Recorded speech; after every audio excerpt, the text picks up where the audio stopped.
বিসমিল্লাহির রহমানির রহিম। আসসালামু আলাইকুম ওয়া রাহমাতুল্লাহি ওয়া বারাকাতুহু।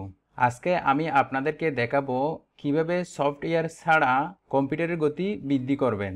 প্রথমে আপনার কিবোর্ড থেকে উইন্ডোজ কি এবং আর একসাথে চাপুন। তারপর এরকম একটি রান উইন্ডো আসবে। এখানে আপনি ওপেনে লিখবেন RECENT রিসেন্ট লিখার পর কিবোর্ড থেকে এন্টার বাটনটি চাপুন। এরকম একটি উইন্ডো আসবে। এখান থেকে আপনি সকল ফাইল এবং ফোল্ডার ডিলিট করার জন্য কিবোর্ড থেকে কন্ট্রোল এবং এ একসাথে চাপুন। তারপর ডিলিট বাটন চাপুন, ক্লোজে ক্লিক করে দিবেন। আবার পুনরায় উইন্ডোজ এবং আর একসাথে চাপুন। এরপর ওপেনে লিখুন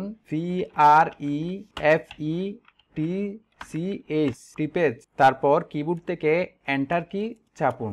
আপনি কন্টিনিউ বাটনে ক্লিক করুন।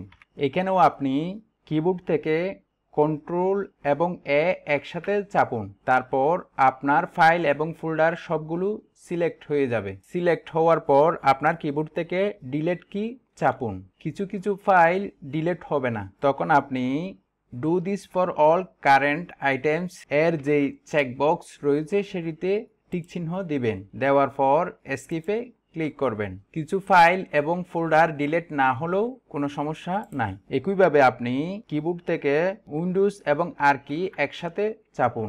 এবার লিখবেন TEMP, তারপর কিবোর্ড থেকে এন্টার কি চাপুন। একইভাবে যে সকল ফাইল এবং ফোল্ডার দেখা যাচ্ছে তা ডিলিট করার জন্য কিবোর্ড থেকে কন্ট্রোল এবং এ একসাথে চাপুন। তখন আপনার ফাইল এবং ফোল্ডার সবগুলো সিলেক্ট হয়ে যাবে। এই সিলেক্ট অবস্থায় কিবোর্ড থেকে ডিলিট কি চাপুন।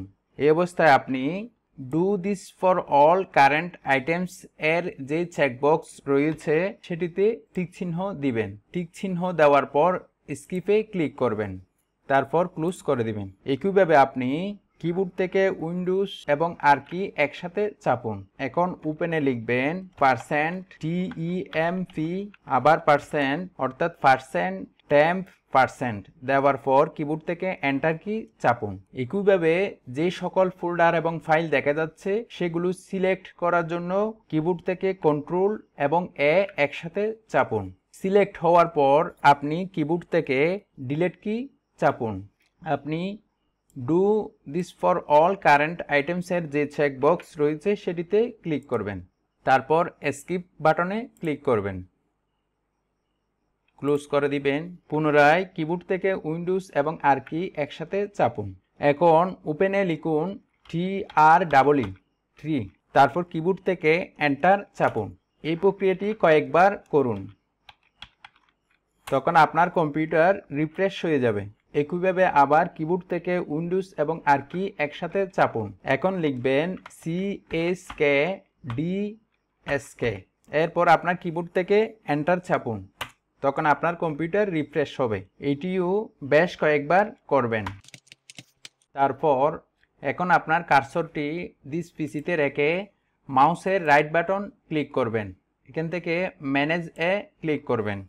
এরকম একটি উইন্ডো আসবে। এখান থেকে আপনি ইভেন্ট ভিউয়ার এটিতে ক্লিক করবেন। ক্লিক করার পর এরকম আসবে, তখন আপনি উইন্ডোজ লক এ ক্লিক করবেন। উইন্ডোজ লক এ ক্লিক করার পর অ্যাপ্লিকেশনে ক্লিক করবেন। অ্যাপ্লিকেশনে ক্লিক করার পর কয়েক সেকেন্ড অপেক্ষা করবেন। তারপর আপনি ক্লিয়ার লকসে ক্লিক করবেন। ক্লিয়ার লকসে ক্লিক করার পর এরকম উইন্ডো আসলে এখান থেকে আপনি ক্লিয়ারে ক্লিক করবেন। একইভাবে আপনি সিকিউরিটিতে ক্লিক করবেন। সিকিউরিটিতে ক্লিক করার পর ক্লিয়ার লগে ক্লিক করবেন। ক্লিয়ার লগে ক্লিক করার পর এরকম একটি উইন্ডো আসবে। এখান থেকে আপনি ক্লিয়ারে ক্লিক করবেন।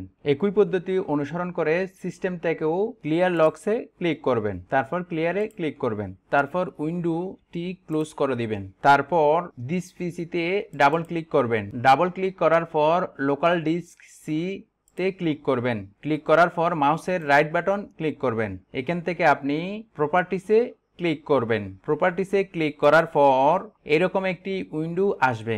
এখান থেকে আপনি ডিস্ক ক্লিন আপে ক্লিক করবেন। ডিস্ক ক্লিন আপে ক্লিক করার পর এরকম একটি disk clean up for C নামে উইন্ডো আসবে। এখানে ফাইলস টু ডিলিটে যতগুলো চেকবক্স থাকবে সবগুলোতে আপনি টিক চিহ্ন দিয়ে দিবেন। যেমন আমার এখানে সবগুলোতে টিক চিহ্ন দেওয়া আছে। তারপর আপনি ক্লিন আপ সিস্টেম ফাইলে ক্লিক করবেন। ক্লিন আপ সিস্টেম ফাইলে ক্লিক করার পর এরকম একটি উইন্ডো আসবে।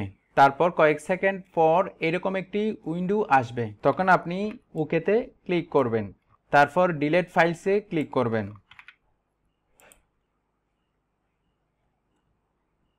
তারপর ওকেতে ক্লিক করে দিবেন।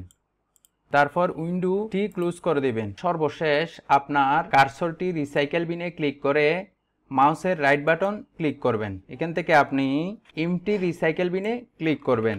এমটি রিসাইকেল বিনে ক্লিক করার পর ইয়েস বাটনে ক্লিক করবেন। এই পদ্ধতিগুলো অনুসরণ করলে আপনার কম্পিউটার সেটআপ দেওয়ার পর যেরকম গতি ছিল সেরকম গতি বিদ্যমান থাকবে। আল্লাহ হাফেজ।